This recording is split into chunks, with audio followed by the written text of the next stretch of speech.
Welcome back to your channel পরমার পৃথিবীতে। তোমরা কেমন আছো বন্ধুরা? আমি খুবই ভালো আছি। তোমাদের কাছে আবার নতুন একটা ভিডিও নিয়ে হাজির হয়ে গেছি। আমরা এখন গুজরাটগামী স্টেট বাসে আছি।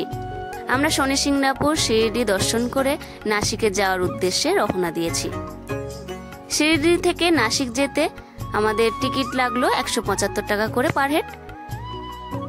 নাসিকে পৌঁছাতে আমাদের মিনিমাম 2 থেকে 2.5 ঘন্টা সময় লাগবে।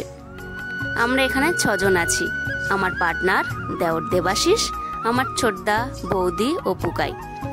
পুকাই আমার দাদার মেয়ে, ওর ভালো নাম রিদিত্তা। ওরা কলকাতা থেকে এসেছে। আমার বিয়ের পর ওরা প্রথম আমার এই শ্বশুরবাড়িতে এলো, তাই ভাবলাম ওদেরকে নিয়ে একটু ঘুরতে বেরিয়ে পড়ি। সঙ্গে একটা বাচ্চা থাকলে 2-2.5 ঘন্টার রাস্তা শেষ করে যে কখন নাসিকের মধ্যে পৌঁছে গেলাম বুঝতেই পারলাম না।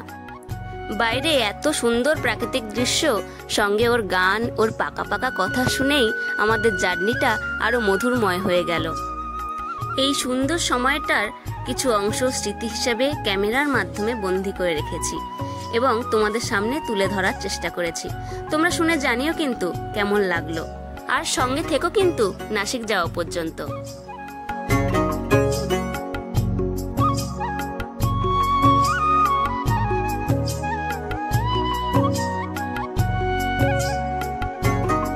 নমস্কার, তোমার নামটা কি? আমার নাম রিদিতা চক্রবর্তী। আমি একটা তুই বাইরে দিকে তাকা, ভালোভাবে বলো। আমাকে দায়িত্ব দাও। আচ্ছা, তুই হাত তুই নেড়ে নেড়ে কেমন করছিস তেমন কর, আমি মাইক ধরে, তুই বাইরের দিকে তাকিয়ে তাকিয়ে গান কর। লক্ষ্মী বসুন করে আমারই ঘরে আলো করে আলো হলো সাজিয়ে দিলাম, এঁকে দিলাম ভোর, আমি পল্লব দিলাম গোল ভোর, বাড়ি সাজিয়ে দিলাম দুই হাত করে, জনম জনমে থাকো আমারই ঘরে, আমারই ঘরে, আমারই ঘরে। হাততালি দাও বিশ্বমশাই।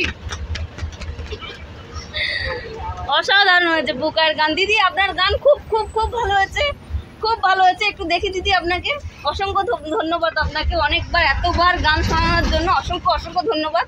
আচ্ছা, আপনি কি কিছু খাবেন এখন? জল খাবেন? দিদি আরেকটা রিকোয়েস্ট করবো আপনার কাছে, আপনি আরেকটা গান শোনাবেন? অবশ্যই। Thank you. গান শোনান আরেকটা না। কিনে সোনা চুড়ি, নইলে যাবো বাপের বাড়ি, দিদি বলে কালি কাটালি, নইলে তোমার চারি চুড়ি চারি। কতদিন বলেছিলি মেলাতে নিয়ে যাবি, শাড়ি না কিনে দিবি, খাবালি ছোলা মুড়ি, ছোলা মুড়ি। তারপরে কিনে দে রেশমি চুড়ি। এটা তো হয়ে গেছে। আচ্ছা, বাইরে এত টেডির দোকান দেখে পুকাইরেরও বায়না শুরু হয়ে গেল, আমি টেডি নেব বলে। এখন আমরা টোল পেরোচ্ছি, টোল পেরিয়েই ওপারে নাসিক। আর কিছুক্ষণের মধ্যেই আমরা নাসিকে পৌঁছে যাব।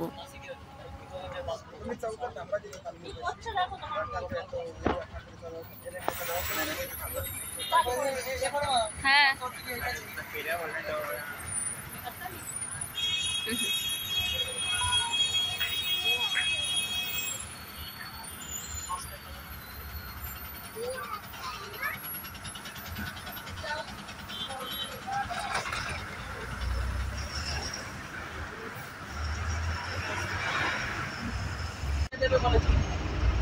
কি কিনে দিবি? কি কিনবি? দাদা কাঁদছে তো।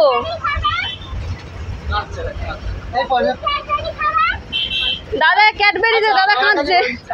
আচ্ছা, আমার কাছে 5 টাকা, আমার কাছে 1 টাকা লজিক আছে, দিন। আমি খাবো। এসে কিনে নেবে। এখন দেব না, এখন দিয়ে দাও আমার কাছে। পয়সা হাতে রাখি না, দাও। বাচ্চাদের পয়সা রাখতে এখন দিয়ে দিয়েছি যা 5000 ক্যাডবেরি কোথা থেকে কিনে নিল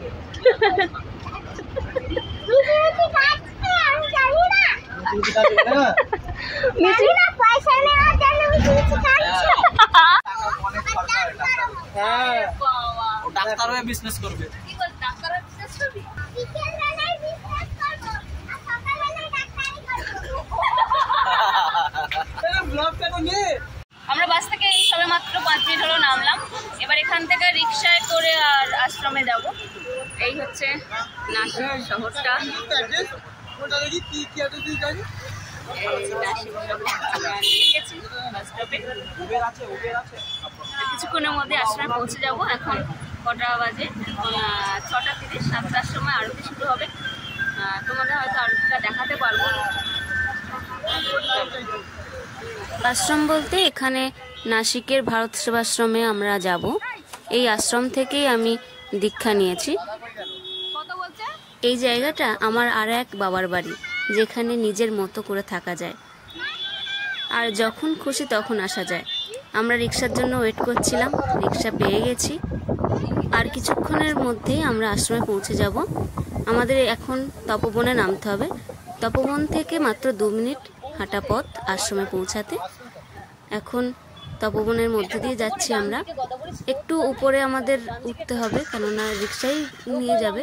ঢালু জায়গাটা তো, একটু উঁচুতেই আশ্রমটা আছে। আর যখন বর্ষাকালে নিচে পুরো জল জমে যায়, কিন্তু আশ্রমের উপরটায় জল ওঠে না।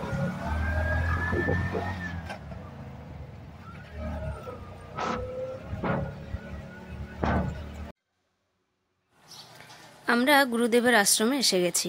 প্রথমেই গুরু মহারাজকে দর্শন করলাম, তারপর কাকার মুখে শুনলাম আমার গুরুদেব অর্থাৎ আমি যে গুরুর কাছ থেকে দীক্ষা নিয়েছি উনি হসপিটালে ভর্তি আছেন 3-4 দিন ধরে। ওনার বাইপাস সার্জারি হবে। আমি ওনাকে ফোন করেছিলাম, কিন্তু উনি আমাকে কিছু বলেননি। কাল সকালে একটু দেখে আসবো ওনাকে। তোমরা ভাবছো তো রান্নাঘরে আমি আবার কি করছি? ওই যে বললাম না, এটাও আমার একটা বাবার বাড়ি। না না, রান্না আমি করছি না। এখানে একজন কাকা থাকেন, উনি রান্না বান্না দেখাশোনা সব করেন। আর আমরা এলে কাকার একটু হেল্প করে দিই, ওই আর কি। কাকাই সব রান্না করে রেখেছিল, আমি একটু গরম করে নিলাম। অনেক রাত হয়েছে বন্ধুরা, ভিডিওটা এখানেই শেষ করছি। তোমাদের কেমন লাগলো কমেন্ট করে জানিও। ভালো লাগলে একটা লাইক ও শেয়ার করে দিও। যারা নতুন দেখছো তারা চ্যানেলটিকে সাবস্ক্রাইব করে আমাদের পরিবারের সদস্য হয়ে যেও। শুভরাত্রি।